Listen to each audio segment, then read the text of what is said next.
a name for themselves, Exactly. knocking on the doors and Yeah. going up against big players throughout this process. Yeah. But I'm sure, Rose, at the home front, it was most probably also a different challenge because, you know, for any business taking the plunge in, or any person taking the plunge into this big wide world of entrepreneurship, it has an impact around the home environment as well, and the fears most probably that goes with it. What was your lived experience when that decision was made? Yes, it had a big impact in like the home environment because you would like earn a monthly salary, and that would be no more because we took this leap of faith by starting our own company. And when we started out, he left the company with no money. The boss was so spiteful; he took everything from him. And just a couple of months before we started out, we took out a home loan. So we extended our house. And now that was a big worry. How are we going to pay our monthly installment? And he didn't have any money to buy like the gardening tools and materials. So I had to take out a loan at Standard Bank, and I took out a loan and we bought our first tools, the spades and the rakes and the stuff. And the car that he sold was my car, so I had to sacrifice the car. So by driving my car, I went to using public transport, taking my daughter to school with a taxi, and that was a sacrifice I had to make. And at the time, it looked a bit skeptical. Was this going to be successful, or are we just trying it for a couple of months and just go back to being employees? But I can say the sacrifices that we've made, it was worthwhile. Sometimes you get opportunities and you doubt yourself, am I going to make a success of all of this? But we live by the scripture in Philippians 4:13 that we can do all things through Christ who strengthens us. And that is my motto in life, that whatever challenges you face, you always go back to the word of God. And God tells us that you can do anything as long as you put your faith in God and as long as you have a positive mindset. Thank you. So very much your perseverance and the faith to be able to continue, because it never lasted 6 months. It never lasted a couple of months. It actually lasted 17 years. Just want to let everyone know that's joined us as well. The recording is available on YouTube. It will be available afterwards. Welcome to everyone that's in the participants and listening. We've got people from Durban, we've got people from Joburg, Victoria, Cape Town. So welcome everybody. And please also do, if you're not signed up to our newsletter, sign up to our newsletter at Entrepreneurship to the Point. And that's www.ettp.co.za. And our YouTube channel is Entrepreneurship to the Point. So yeah, we're speaking to Rose and Reggie from Simunye Plantscapes around their business journey, taking the plunge from working a full-time job and having a salary to not knowing whether they're going to survive in a business, and really just focusing on their faith and perseverance to put everything in place in this business and knocking on the doors to get opportunities. They've built up this business now over 17 years. So let's fast forward 17 years prior to COVID-19. Prior to this, what have you built up? What is the state and the status of your business prior to the crisis hitting? Well, prior to the crisis hitting as this COVID-19 pandemic, we currently have in our employ 81 staff members, full-time staff members, and So from 7 initially to 81 now. Yeah, from 7 to 81. We, funny enough, before the crisis hit, we got another contract from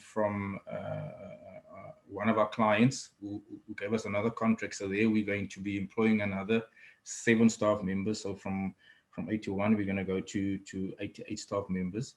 And then when there's another project or landscaping contract that we've been awarded, but unfortunately due to this corona crisis, everything is on hold. So we've yet to meet with the main client, because obviously we're on lockdown. But prior to COVID-19, we were doing very well in terms of the work that we or the work that we had on our books. So we're fortunate in that sense that we've every year since we've been in existence, we've constantly had work, and we haven't had a situation yet where we've had to lay off staff or put staff on short notice. So we've been very fortunate and blessed in that sense. How has this lockdown impacted your business? Well, in the sense that we tried to get a permit, when this lockdown first started, but unfortunately we were told that we're not, part of the essential staff or essential workers. So, we've had to tell our staff to be at home and stay at home and try and be safe, where they are. So it's been frustrating because, landscaping is something that you constantly have to take care of. So for us, it's frustrating because we can't, go out and attend to our sites. Because now what's happened is I actually took a drive to go and have a look and see what some of the sites look like, and it's in a terrible state. So it's going to take resources from our side to get the sites back up to standard. Because what have you done though in terms of proactively maybe engaging with your clients? How's the financial position of the company during this time? How are you able to survive the crisis? We've told our clients that, look, once this lockdown hopefully is over we're hoping by the 4th, as the president said. From our side, we're hoping that it is over by the 4th. But we've communicated to our clients that, look, this is what we're going to do, and once the lockdown is over, we're going to be employing extra casual labor to get the sites up to standard. In terms of our financial position, what we've done prior to this whole COVID-19 thing is we've built up our cash flow. So our cash flow is in a healthy situation. But what we've also done is that for some of our clients, because there's 2 of our clients who notified us that because of the lockdown, they're not going to pay us for our staff not being on site. So we have applied to the COVID youve fund, for us to be able to pay those staff. Have you been successful with that, Reggie? Have you guys had any feedback from any of the funds that you've been applying to? Our applications have been successful. So we're just waiting for obviously the funds to reflect for those staff. I mean that's quite a positive thing for us as well, is that especially to the guys listening as well, to know that there's positive feedback coming out. So you've been able to apply to the UIF fund, your application's been successful, and you're just waiting for that disbursements of funds. Because we're getting a lot of those questions from businesses saying that they're not necessarily been able to get any feedback as yet. So that's positive. Yeah, I just wanted to add, Sean, in that we've had one of our clients that we started out when we started this business, was Growth Point Properties, and Growth Point has been so good to us in saying that, we will still pay you guys, even though your staff are not on site, but we will honor your contract. So we will still pay you, for the month that you're not on site, which we're grateful for, and we just want to acknowledge that. That we've been fortunate in that sense as well, because we know not all businesses are that fortunate, where they would have like a client that would still pay them, even though their staff are not on site doing the services that we're supposed to render. And I think that's an important point. Yesterday we spoke about it as well, around the fact that big businesses need to really take up responsibility during this time to ensure that they are paying their suppliers, and especially the small suppliers. So I think definitely a big shout out to Growth Point, who has made that commitment that they're paying their suppliers, even though they're not on site, especially the services suppliers will still get paid during this time, even if they're not on site. What advice, you guys spoke about the fact that you've been able to really focus on building your cash flow, and the fact that you've been able to do that successfully over the years is brought you into a place now that you are able to be more sustainable as a business, and you can see that you can overcome this crisis in the business. Yes, it's going to be tough, but what advice do you guys have to other businesses during this time, especially those businesses that are not essential services that have been totally locked down? What advice would you give them? Okay, my advice would be is that when you've got after this crisis, hopefully this crisis is over and we're back to going back to our normal, sort of inverted commas, normal lives, is that once you've you're back and you've got, you know, projects that you're completing, or you've got work that you do, try and put away, you know, even if it's like 50,000 rand, say for instance you got a project of 500,000 rand, whatever the case may be, try and put away a certain amount of money, you know, because you never know, you know, when you're going to hit a bad patch in your business. So when you do hit that speed bump, at least you've got some reserves that's able to carry you over, you know, in those dry months, if I can call it that. So it's very important that you sit down, look at your business, you know, in terms of financially, you know, my business is not doing it, you know, you need to have, even if it's impossible for you to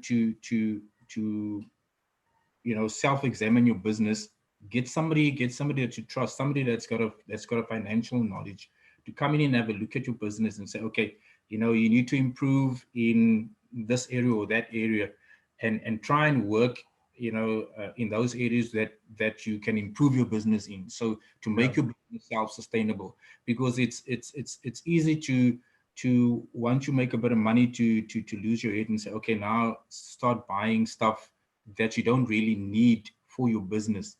So try and look at your business holistically, and see where you can make where you can save, and where you can try and improve on certain services that you offer in your business. So very much. And how are you guys, what are you doing as a business now during the lockdown? Are you focused on working on any specific elements in your business while you are not running any contracts? Maybe give us insights in terms of what's keeping you busy on a day-to-day basis at this point in time. Well, at the moment, we're not operationally, we're not working at the moment on site. But what I have done is we've got a truck that's got a bowser, water bowser. So what we've done is that we've said to one of our other clients, look, you know, there's trees that were planted and stuff. So we've basically offered our services to go and water those trees. So we looked at it and said, look, we've got a truck that's got a bowser. The truck is standing. So what I've done is I've asked the driver to go and just water those trees. So now at least, you know, we're getting a bit of income in that. So okay, what we are going to do is we're going to be looking at other ways, you know, where we can also try and make a bit of money in terms of not just the landscaping, the irrigation, the tree planting, the tree pruning. You know, we're going to be looking and seeing what other ways can we as a business try and make some money as well. So very much looking at how as a business during this time of crisis, you are identifying opportunities and diversifying your offering to take hold of those opportunities. So we've got a question, Reggie, from Nomvula, and it's regards to your UIF application. She wants to know, did you receive any confirmation from when the funds will be disbursed, and how long after sending your docs did you receive feedback? We haven't received any confirmation yet when we will receive the funding. We just received an email saying that our applications has been successful, and they're busy processing it. Obviously, we've received it the same. We've completed our application yesterday because they were sending us more documents, not more documents, and we had to submit, but then their system crashed. So they've created a portal whereby we could submit, and that was quite fast, because by the end of the day yesterday, we received a mail saying that because I'm doing the payroll, saying that it was submitted successfully, and we're obviously waiting on them saying what the next step would be. But we've submitted everything, our bank details, the staff's details, so we're just waiting on them. And I think they said it takes about 2 days for them to respond or reply back to us. So in the meantime, we'll also check up on them, and just to see how long it's still going to be, because I'm worried the end of the month is about 2 weeks before our guys needs to get their salaries. So we would obviously want them to be everything to be finalized before the 25th.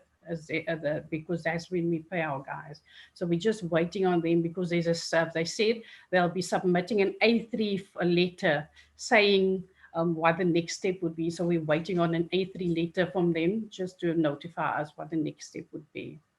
Okay. And was there any other funds that you guys applied to? So we've got a question from Roland asking around any other applications that you guys did. Yeah, we also applied to the Anton Rupert Fund, but that's more like a loan that you can pay off over 2 years, interest free. So we applied to that one as well. Yeah, that was on the 4th of April. Have you received any feedback from that? No, we haven't received any feedback on that, because I know that when I read an article, I think that fund received over 2 billion rands worth of applications. Remember, there was only R1 billion allocated to that. So I think, yeah, that it might be that they're still sifting through all those applications. But yeah, we're hoping to wait for an answer on that. But in saying that, what I do know is that come the 25th of this month, we will be paying all our staff their salaries. I think that's a great note to be able to just end it off, is saying that because as a small business, over the 17 years that you guys have been in existence, you've put in some of the basic building blocks, such as cash flow management, not knowing that a crisis like this was going to hit, but being able to know that you have money in the bank to make sure that your business is sustainable. You've serviced your clients well, and your clients are looking after you now as well. They're paying you during this time. You're engaging with your clients, but more importantly, even without any of these relief applications, you are still looking at how you can pay salaries at the end of the month and keep your people employed. I think that's one of the biggest challenges that we're seeing now, is that we don't want the unemployment numbers to increase. We want to be able to make sure that businesses are in business after the pandemic. But I think it's good principles like the cash flow management that you guys have applied in your business, Reggie and Rose, that's going to see you through to this next leg of your business growth. What are some of the key focus areas post COVID-19? Is there anything that you think that other than diversifying your business, is there any other advice that you guys want to give out as we end the session? Well, the other key focus areas for me personally would be obviously tying up the other contracts that we had, or that we got prior to COVID-19.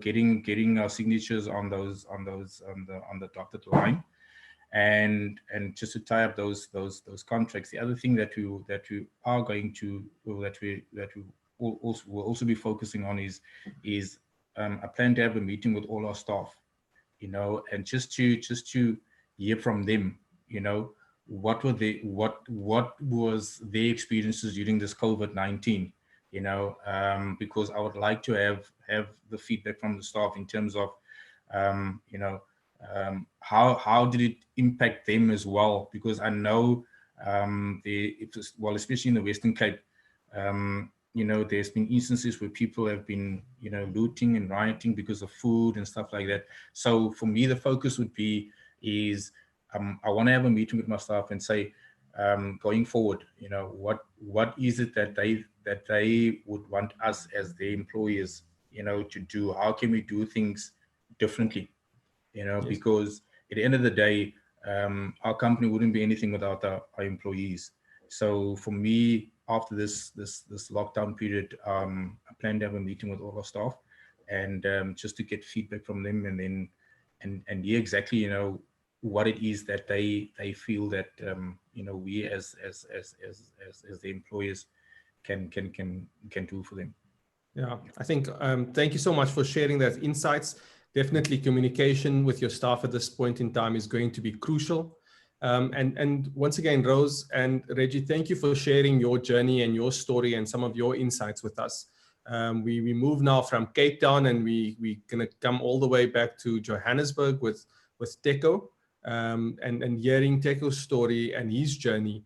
And the aim for us in these in conversation sessions is really just to, during this time, share the heartfelt stories of entrepreneurs, because there's so much talk going on around what the challenges are, what support is out there for entrepreneurs, all these relief funds that's available. But we felt it was important to speak to the entrepreneurs going through this time, because we know that it's a tough journey.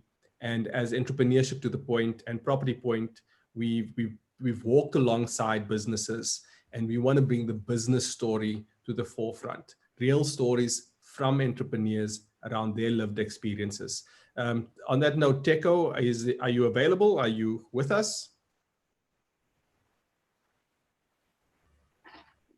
I'm with you. I'm available. Okay, so just to introduce Teco, Teco Mutlabi is one of the entrepreneurs that we've worked with.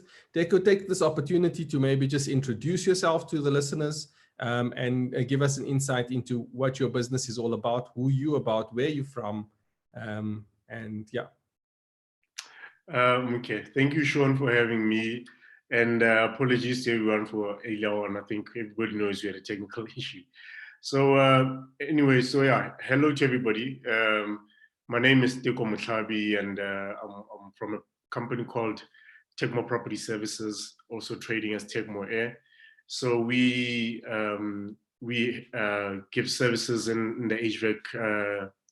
We give HVAC services rather, so meaning heating, ventilation, cooling. So we're more in the air conditioning spaces, more in retail, office, and the industrial side of things. So company right now, we employ 12 people to be exact, and we've been trading for about 6 years. And so yeah, so basically Teco is as Sean mentioned earlier, I'm a Joburg boy. I've always been, well, not from the Northwest, and you know, Joburg with family. And so yeah, I'm an entrepreneur, and yeah, I don't know what more I can jump into, but yeah, that's mostly. Teco, I guess it's not just your youthful looks. You are actually a youth business, correct? How old are you? No, I'm 37. 37. Well, Yeah. you still sound like you're young enough. When did you start this entrepreneurship journey? Well, my entrepreneurship journey has actually been quite a long one. So I mean, I started. My background is engineering, mechanical to be exact. So you know, I started my first business. I started it. I had a water purification business, which I started when I was still employed. I started with a client of mine. We started a business together. We used to sell water purification plants to rural communities and government and so forth. So that was my first business. And so I jumped into it. At the time, I really didn't know much about business, but I had a skill, from my engineering background. So we jumped into it. And but the business was good. So we didn't really have to market and so forth, because at the beginning, of course, because,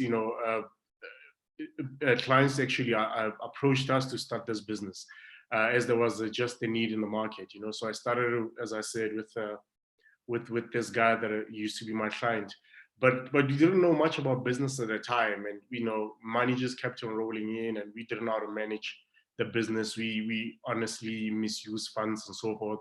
So then it nipped us in the butt. So it failed. It failed dramatically. How long did it take to fail? It took about, I think, about a year for it to fail. But it took about a year to fail.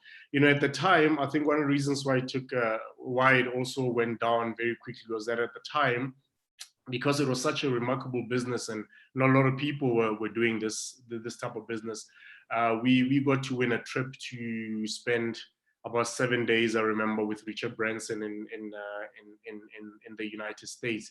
So we won a trip via the Branson Center, and we spent some days there with him. And I think we took that for granted because we are still a little bit youngsters. So when we came back, we just thought everything is just going to be a party, and business would just start lining up, and we really started really backtracking, and the next thing we knew, we did not market when we were supposed to market, and we did not do the right things. And we, to be frank, we chowed the operation. Our money is thinking it'll always come in, like any other new entrepreneur, and the business failed. And that then forced me back into employment. And then fast forward, I got employed again. So just before we get into the employment, I just want to kind of just let everyone know again that we are live streaming this on YouTube. So please do check out the YouTube channel afterwards, and we'll make the recording available on Entrepreneurship to the Point. Also, if you want to sign up for any updates on the newsletter, it's www.ettp.co.za. This is our In Conversation series where we're speaking to entrepreneurs and trying to get the real stories around entrepreneur. And Deco just shared with us a little bit about his background in being able to come as a professional, become an entrepreneur, but fail. After a year in business, fail. He did all the wrong things, used the operational money, had a good party, which forced him into employment. And Deco, how long were you employed afterwards, and what lessons did you learn from your first business failure? I was employed for 3 years after that. Went into employment for 3 years, but I've always wanted to be an entrepreneur, so it always kept on just bugging me. But so after 3 years, I saw an opportunity again to jump back into entrepreneurship. But I learned a lot of lessons, really. One of them at the top of the list would be money management. That was really a big lesson for me. Secondly was, people, hiring the right people and being in business with the right people, and just doing business for the right things, and not really focusing on the hype and trying to shine to show everybody that you're in business and all that type of stuff. So I think at the time there was a big uproar of everybody wanting to look successful as a businessman. And so you had to drive a certain thing and look a certain way and so forth and so on.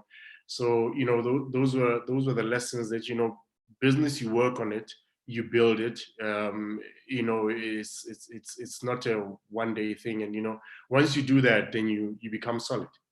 Yeah, I think I always speak about it. I say one of the failures that we have is we create these poster children of entrepreneurship. Yeah. And especially young emerging businesses that to the outside seem to be doing well, and we really put people up on a pedestal, which creates an opportunity for them to fail.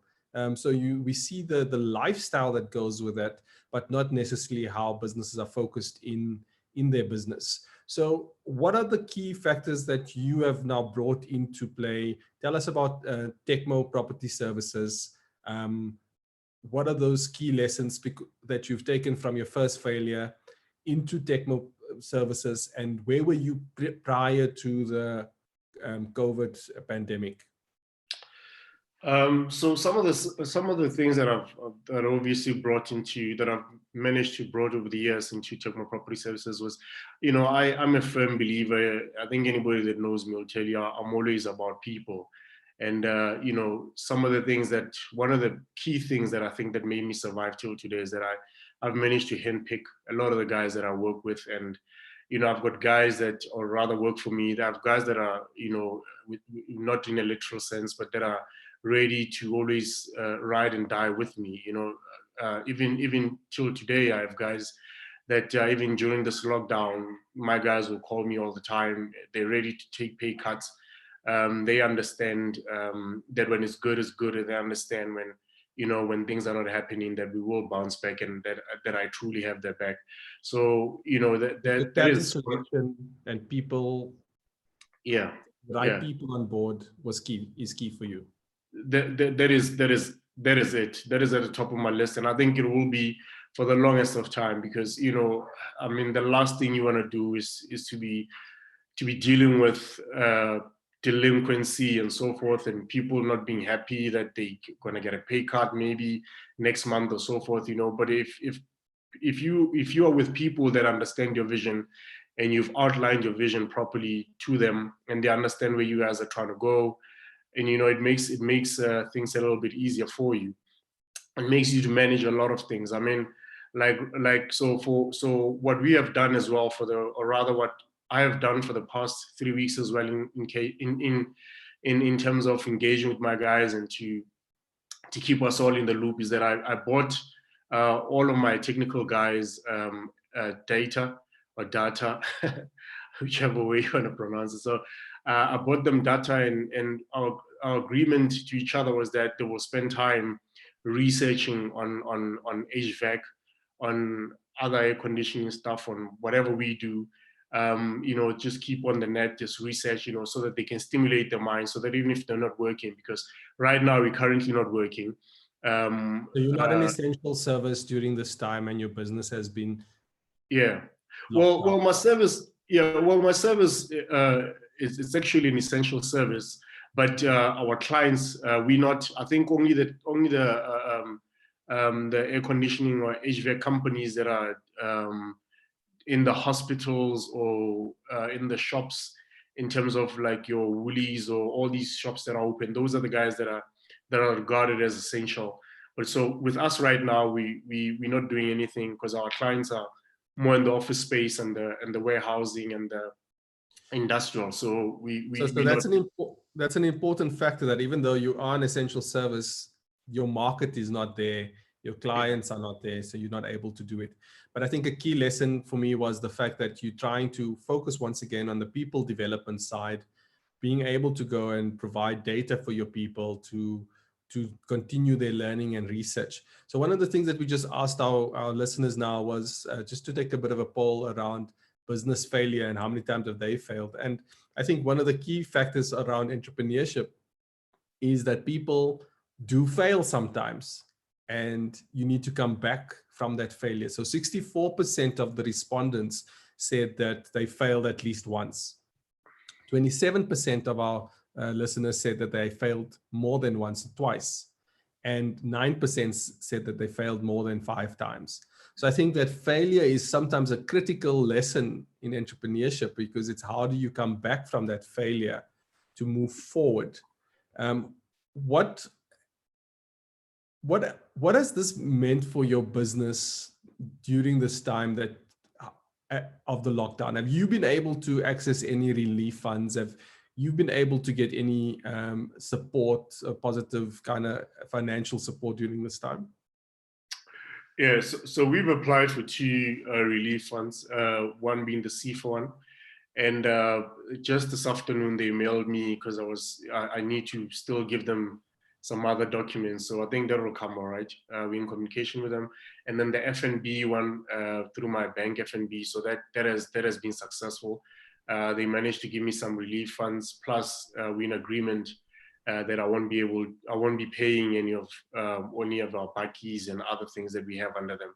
So that has come quite handy for us, and that obviously means and translates that we'll be able to pay my whole entire staff for this month, and hopefully, I think we can cover next month as well. So, and I've also dived very much another positive story around the fact that you've been able to get, you're getting feedback at least from the SEFA fund, the SMME Relief Fund, and you've gotten a payment holiday on your assets with FNB. You've been able to, is it the SAFTA, the SAFTA fund that you applied for, that you were successful at FNB? Yes, that's the one. Okay, so it's the SAFTA fund, that's a South African Future Trust fund, that you were able to apply and get successful feedback on that. So I think we just want to encourage the guys that's listening out there that businesses are getting feedback around the relief funds, and there are positive feedbacks coming through. So make sure that you don't give up hope in terms of putting in your applications. Yes, some of the funds are oversubscribed, but I think just be encouraged to do that and focus on that. And I think another positive thing, once again, it's very similar to Reggie, is and Rose, is the fact that you're able to look at, you are paying your salaries for this month, and those are incredible positive elements for businesses. What is the future looking like outside of post-COVID? Yeah. How worried are you about your business? How worried are you about your business? Well, I try not to be, Sean. I, like everybody else, I wish I had a crystal ball of some sort, but I try not to be, because as a business owner, as an entrepreneur, the last thing you need on your mind is anxiety and so forth. At this time, it'll really bring you down heavily. So but I think, with no doubt, real estate or property sector will be the hardest hit sector, in terms of all, compared to like your IT and so forth. So meaning that all the other building services that are helping or that are assisting building management, us, electrical, other guys cleaning and so forth, which means that we're not looking so good, because if people are not paying rent, then possibly, the landlords might not spend money on those services. So that's a bit shaky. We're not really sure on what to do. But but on the flip side, Sean, history has taught us that a lot of millionaires and a lot of successful people are created during crises like these, during like COVID-19 and so forth. So I think for my industry specifically, what I'm hoping or what I think might happen is that if this becomes the new order of doing business, then we might find ourselves, people being a lot at home and not really going to the offices, and that might change. So if a lot of people are now staying at home and not really going to the office, and that starts becoming the new world order of doing business, then you might find in the air conditioning business, you might find that there might be a shift, and a new market might just open, and more into the residential sector rather than the office and the industrial and the warehousing, because if you look at South Africa in particular compared to other countries like Brazil and the US and Europe, the air conditioning market within the residential sector is quite big, but in South Africa it's not. It's still viewed as a luxury. So, but I think maybe if a lot of people are now working from home, and because health and safety for the next maybe year or so will still be at the top of everybody's list. So there might be a little bit of a shift in terms of that, and maybe we might see a new a market altogether emerging. So I'm a firm believer. Anyway, I'm forced to be because I have no choice. But I'm a firm believer that that there will be some new opportunities that will emerge. And secondly, I think we will obviously start looking at business differently. We start looking at online things on, how can we try and do certain things online if we can, and obviously improve our businesses. So I think that's what's going to happen. So definitely keeping a positive mindset during this time, being able to focus on new opportunities and looking at where the markets are changing. So we've got some comments in our chat over here. We've got Rudy from Dixon's in Cape Town. that's been in business for over 68 years. And, you know, he's saying that he's gone through some thick and thin challenges over those 68 years. And I'm sure there's a lot of lessons that one can learn having such a long legacy in business, 68 years. And Teko will definitely pass this information on as well. But we've got Trifina from Triumphant Zoe that says that, you know, this is why we do these things. She says, Teko, if you're open for collaboration, we'd love to be interested to work on some turnkey projects with you. We are quantity surveying, or from a quantity surveying perspective. Triumphant Zoe is a quantity surveying company. So we'll pass on Trifina's details through to you as well. And yeah, once again, thank you guys for tuning in and listening. Don't remember that it's available on YouTube and you can always watch it a bit later. So Teko, one of the things that I know as an entrepreneur, you're always looking out for opportunities. Tell us about your new venture that you've started around just your love for property, and even during this time being able to take that out and just share that information with people. Yeah, thank you, Sean. So first things first, the lady with the, I think that you mentioned regarding an opportunity, thank you. Yes, very much so. So please, let's contact each other. So yeah, so Sean, I mean, you know, I've always loved real estate, property market. It's something that I understand quite easily. It's something that, you know, I just really, really love from an early age. And so even currently as we're speaking, I'm doing my BTech with the CPUT in real estate. So I'm completing my BTech. So that's what's actually been keeping me busy during the lockdown. I've been studying. But on top of that, so I'm busy with two projects that are all within the real estate side of things. One being the Property Love channel, which is a YouTube channel that focuses on property and all things property. So what I basically do is that because, you know, I think a couple of years ago when I was trying to get into property in terms of investment, when I made a bit of money and so forth, you know, not knowing how to diversify my money, you know, it was from us as Black people, it was quite hard to find people within the space.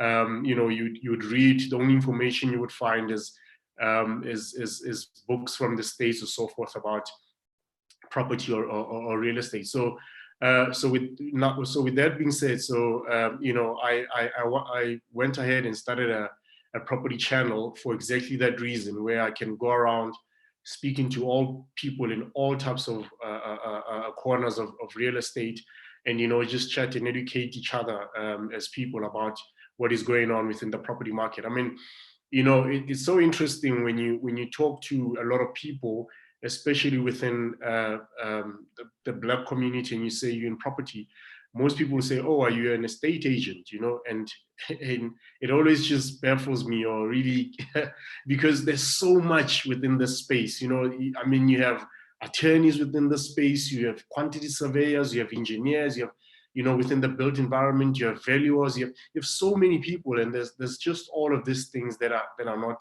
looked into, and therefore obviously limiting careers for all the young people that are coming up.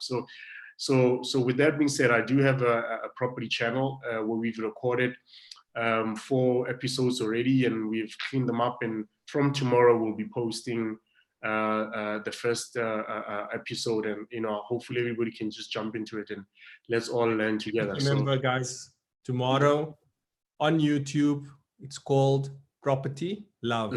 Yeah, that's it. Property Love. Yeah. So that's it. Thank you. And then secondly, there's been a property website that I've been working on that's, you know, it's now been online for about 5 months, and it's picking up, and it's called Roomster. And so this property website works the same way as like Private Property and Property 24, where people, you know, if you need a house to rent, or, you know, you want to post your house that you want people to rent out, you know, you can go and then people can exchange, and, you know, you can find a tenant, or you can list your whatever, your property. So, but with us, with the Roomster, we only work with rooms. So best known as back rooms to a lot of people. So, you know, there's the room is a huge market. It's valued at 9 billion rand a year, you know, to be exact. So but you know, there isn't a formal, so there wasn't a formal trade in place that people can trade in with dignity, because you know, a lot of it is, it's mostly informal. People know nothing about lease agreements and so forth, so a lot of people always get themselves in trouble and so forth. So we started a website where people can trade for free. So a tenant, a landlord or whoever that is rooms, or an investor, can load his or her rooms for free, and vice versa. The tenant can search for potential a room for free, and this platform is nationwide.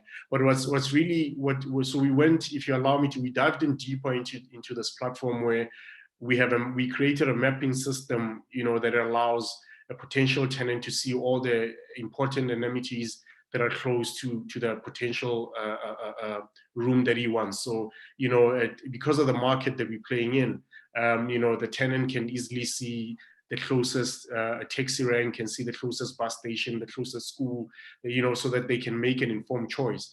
And on top of that as well, we managed to link in, you know, to allow other services that are linked to rooms and properties, like a van mover, a guy who moves, you know, furniture around, and a DSTV install line, a painter, and so forth. So trying to create a holistic offering for someone that's taking up the opportunity. So just give us that website again, please. Yeah, the website is Roomster. So it's www.room, room as in the room, and then STA. So roomster.co.za. So it's www.roomster.co.za. So that's ROOMSTA.co.za. That's correct. Okay, so awesome, guys. Once again, we've had great insights from great entrepreneurs this afternoon, just giving us the real stories. Nico, thanks so much sharing about your failure, lessons learned out of that failure, and also being able to know as an entrepreneur, your key focus is on people, developing your people. But as you said, you're busy studying at the moment as well. So your personal development is also critical. Keeping a positive mindset and always being entrepreneurial in whatever you do. So definitely always looking out for opportunities, and being able to really focus on that. So we've got, I just want to read a message here. We had Dorcas from Tateko Landscapers. We had Dorcas and Tabo on our very first series, and they're just saying as well that they will be honored to be of service in assisting you in creating beauty within the properties you operate. So definitely being able to take the opportunities that's outside of this crisis and looking for those opportunities.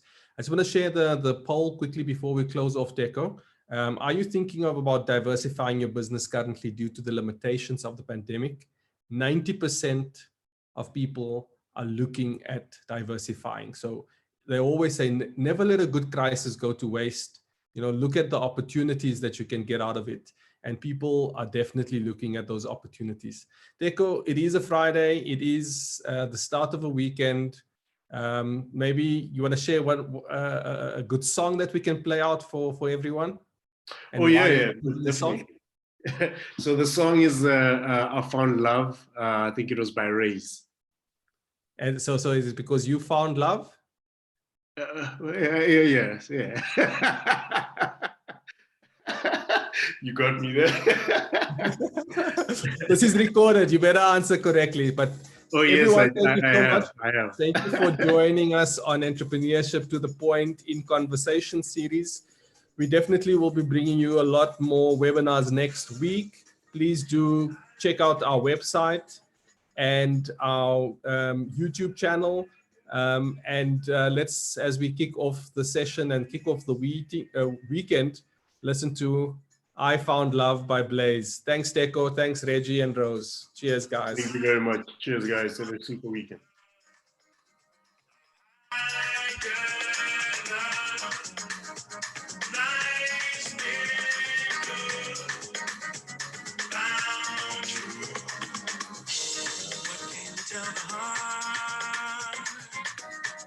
That's lost his way.